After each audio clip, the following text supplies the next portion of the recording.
రోజు తొందరలోనే వస్తుంది. అందరూ ఆడబిడ్డల రోజు అధికారులకు రావాలనుకుంటే. రెండోది, ఆడబిడ్డల్ని బాగా చదివించి ఎక్కువ డబ్బులు సంపాదించే మార్గం ఏంటో చేసి చూపిస్తాను. నేను అందుకే ఆ మీటింగ్లో చెప్పబోతున్నాను.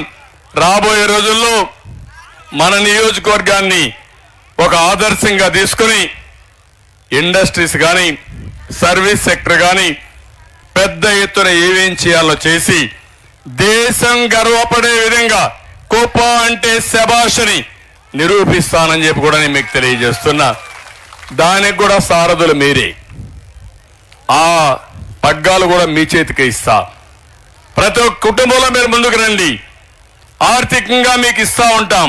వచ్చిన డబ్బులు బాగా సంపాదిస్తే మళ్ళా మీకు ఇస్తే ఆ డబ్బుల్ని మల్టిప్లై చేసి సంపాదిస్తే ఒకసారి రుచి మరిగితే డబ్బులు సంపాదించడం చాలా సులభం కూడా. మీరు ఒక్క విషయం గుర్తుపెట్టుకోండి. ఆ రోజు డాక్రా సంఘాలు పెట్టాను, మిమ్మల్ని ప్రోత్సహించాను.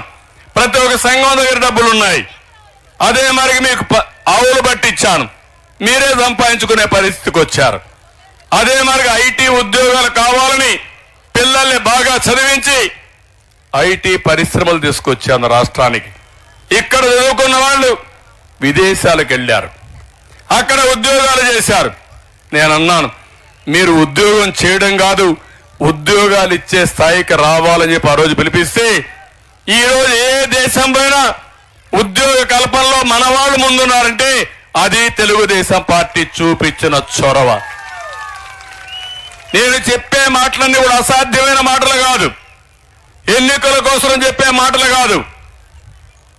నా ప్రజానీకం ఎవరైతే ఉన్నారో 45 ఏళ్లుగా నన్ను ఆరాధించారో, అభిమానించారు, అండగా నిలబడుకున్నారు, మీకు రుణపడున్న 40 ఏళ్లు చేయలేని పనులు 5 సంవత్సరాల్లో చేసి మా ఆడబిడ్డల రుణం తీర్చుకుంటారని మరొక్కసారి మీ అందరికీ హామీ ఇస్తున్నా. ఒక అన్నగా మిమ్మల్ని అందరినీ కోరుతున్నాం, ఒక తమ్ముడుగా మిమ్మల్ని అందరికీ విజ్ఞప్తి చేస్తున్నా. ఇంటింటికి వెళ్ళండి. ఒక లక్ష్యం పెట్టుకున్నాం, నేను పెట్ల, కుప్పంలో ఉండే మీరే పెట్టుకున్నారు. రేపు రాబోయే 24 రాబోయే 50 రోజుల్లో జరిగే ఎన్నికల్లో మనందరి లక్ష్యం 1,00,000 మెజారిటీ. 1,00,000 మెజారిటీయే లక్ష్యంగా పెట్టుకొని ముందుకు పోవాలి. అంటే వేసిన వాళ్ళల్లో 75% మనకే ఓట్లేయాలి. ఇది సాధ్యమేనా కాదా? మీకు సాధిస్తారా లేదా? దాంట్లో 50% ఆడవాళ్లే ఓటు అయిపోతే ఇంకుండే 25% మగవాళ్ళు మీ ఇంట్లో ఉండేవాళ్ళు. మీరు గట్టిగా కానీ చెప్తే ఇక్కడ ప్రెస్ వాళ్ళు కూడా కొంతమంది ఉన్నారు, మెజారిటీ మనతో ఉన్నారు, కానీ కొంతమంది మాత్రం పాపం నేనేం చెప్పనది, వాళ్ళ మేనేజ్మెంట్లు వాళ్ళ పిల్లలు కూడా ఈ రాష్ట్రంలో ఉన్నారు. వాళ్ళకు కూడా గంజాయి అందుబాటులో ఉంది, డ్రగ్స్ అందుబాటులో ఉన్నాయి. కానీ పేపర్లో రాయాలనుకుంటారు, టీవీల్లో చూపించాలనుకుంటారు, అక్కడ మేనేజ్మెంట్ మాత్రం కట్ చేస్తారు. దానికి కారణం లాలూచి రాజకీయాలు. అలాంటి వాళ్ళు కూడా ఉన్నారు. ఎవరైనా ఈ రాష్ట్రం కోసం ఆలోచిస్తే, తెలుగు జాతి కోసం ఆలోచిస్తే, ప్రజల కోసం ఆలోచిస్తే ఒక్కరు కూడా ఓటేయకూడదు.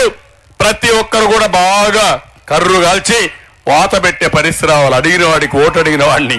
అవునా కాదమ్మా?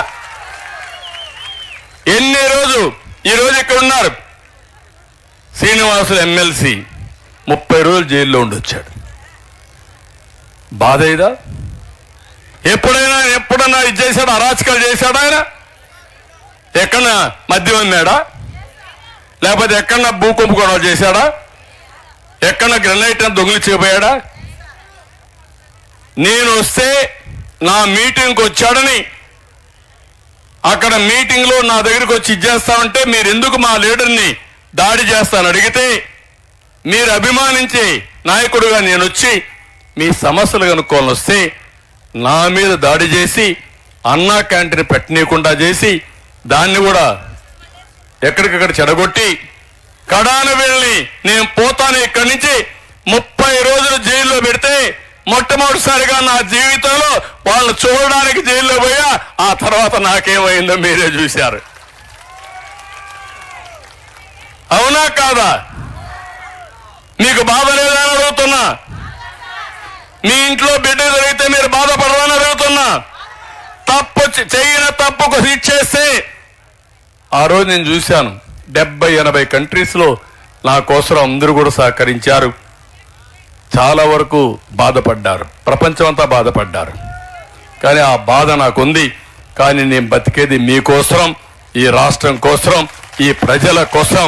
మళ్ళా గాడి తప్పిన పరిపాలన ఘాట్లో పెట్టాలి. నేను కూడా పారిపోతే ఈ రాష్ట్రంలో ఎవరు కూడా నిలబడలేరు. అవునా కాదా? ప్రధాన ప్రతిపక్షంగా ఉండే నేను, 40 సంవత్సరాల అనుభవం నేను, 40 సంవత్సరాలుగా ఎన్ని అవరోధాలు వచ్చినా నిలదొక్కుని మళ్ళా మీకు సేవలు అందించాను. నేను కూడా భయపడితే మళ్ళీ మీకు చాలా సమస్యలు వస్తాయనే ఉద్దేశంతోనే నేను ఈరోజు మనసు చంపుకొని దృఢమైన సంకల్పంతో ముందుకు పోతున్నా. తప్పకుండా మళ్ళా క్షేత్రస్థాయిలో గెలిచి మిమ్మల్ని అందరినీ మెప్పించి ఏకపక్షంగా ఎన్నికలు జరిపించి ఇలాంటి దుర్మార్గుల్ని ఎక్కడ పెట్టాలో పెట్టి మళ్ళీ రాష్ట్రాన్ని కాపాడుకుందాం. అందుకే నేను పిలిపించా. ప్రజలు గెలవాలి, రాష్ట్రం నిలబడాలి. ఇది ఒకటే నా కోరిక. నాకేదో ముఖ్యమంత్రి పదవి నాకెందుకు, నేను లేనా ముఖ్యమంత్రిగా? ఏమమ్మా మీకు తెలుసు కదా, మనకు ఆ నియోజకవర్గానికి ఎప్పుడు వచ్చినా ముఖ్యమంత్రిగానే వచ్చాను కదా, 14 ఏళ్ళు వచ్చాను కదా, మిగిలిన సమయం అంతా అపోజిషన్ లీడర్గానే వచ్చాను కదా. కాబట్టి ఈరోజు నాకు పదవి కాదు ముఖ్యం, రాష్ట్రం ముఖ్యం, ప్రజలు ముఖ్యం, మీకు జరిగిన అన్యాయం ముఖ్యం. ప్రపంచం అంతా దూసుకెళ్తా ఉంది, మనం మాత్రం వెనక్కి రివర్స్లో పోతున్నాం. అది నా ఆవేదన. ఇంకొక పక్క దోపిడీ జరుగుతా ఉంది. నేను ఆ విషయాలని మళ్ళీ మాట్లాడతా. నేను మిమ్మల్ని అందరినీ కోరుతున్నా, సబ్జెక్ట్ నేర్చుకోండి. మీరు ప్రతిరోజు ఒక 10 నిమిషాలు ఎక్కడున్నా మీరు శ్రద్ధ పెడితే మగవాళ్ళ కంటే ఓపికగా చెప్పే శక్తి, మగవాళ్ళ దగ్గర ఎన్న వాళ్ళను కూడా వినిపించే శక్తి మా ఆడబిడ్డలకు ఉంది. ఆ విషయంలో నాకు ఏమాత్రం అనుమానం లేదు. నేను చాలా ఎన్నికల్లో చూశాను, ఆడబిడ్డలు మనసు పెట్టినప్పుడు కూడా గెలుపు తెలుగుదేశం పార్టీదే, గెలుపు న్యాయందే, గెలుపు ధర్మానిదే. ఆ ధర్మాన్ని కాపాడమని, న్యాయం కోసం ముందుకు రమ్మని, అది మన నియోజకవర్గంలో ప్రారంభమైంది. ఇది ఒక ఉద్యమం. ఈ ఉద్యమాన్ని లాజికల్గా తీసుకెళ్ళి మీరు పనిచేయండి. ఇంకొక విషయం కూడా చెప్తున్నా, నేనేదో ఎన్నికల కోసం మిమ్మల్ని అడిగేసి వెళ్ళిపోవడం రాలా. ఈరోజు నేను మిమ్మల్ని చెప్పేది, ప్రతి ఒక్కరిని ఒక షీట్కు ఒకరిని పెట్టుకున్నాం మనం. అంటే 60 ఓట్లకు ఒక వ్యక్తిని పెట్టుకున్నాం.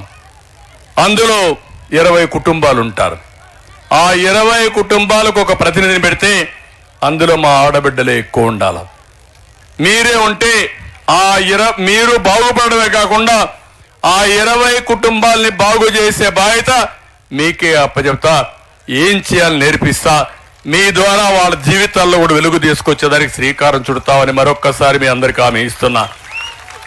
దానికి నాంది రేపు ఎన్నికలు. కళ్ళబొల్లి మాటలు చెప్తారు, మిమ్మల్ని బెదిరిస్తారు, భయపెడతారు.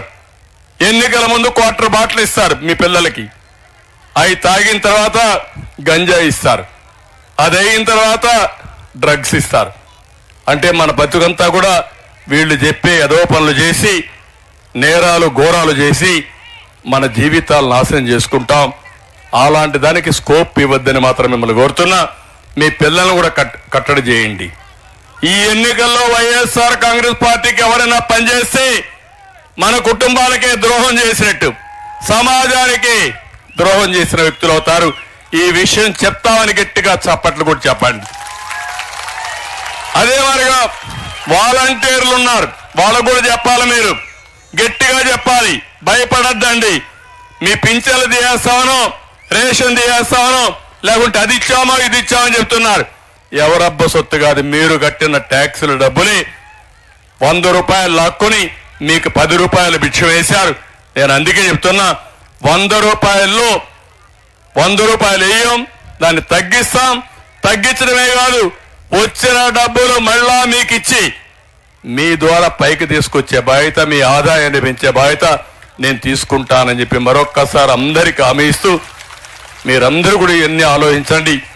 ఆలోచించి నాకు రేపటి నుంచి గ్రాఫ్ పెరగాల, తెలుగుదేశం పార్టీ గ్రాఫ్. ప్రతిరోజు నేను చూస్తున్నా ఏ ఇంట్లో ఏమనుకుంటున్నారో నాకు సమాచారం వచ్చే విధంగా ఒక మెకానిజం పెట్టాను. మీరు ఆ విషయం గుర్తుపెట్టుకోవాలి.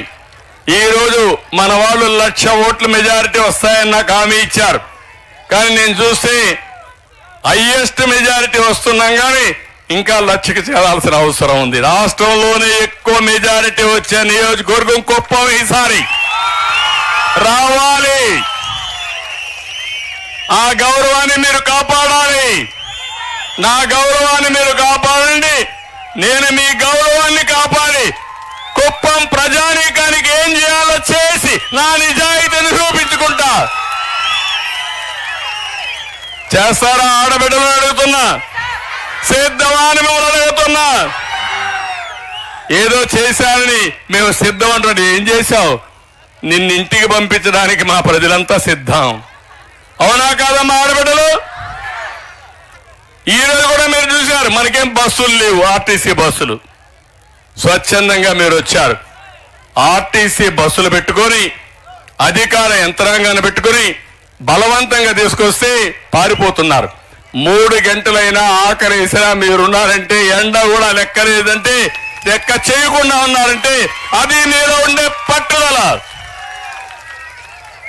దానికి ఓసారి నాకు అనిపిస్తుంది, నేను ఎప్పుడు మీకు రుణపడున్నా, రాష్ట్రానికి రుణపడున్నా.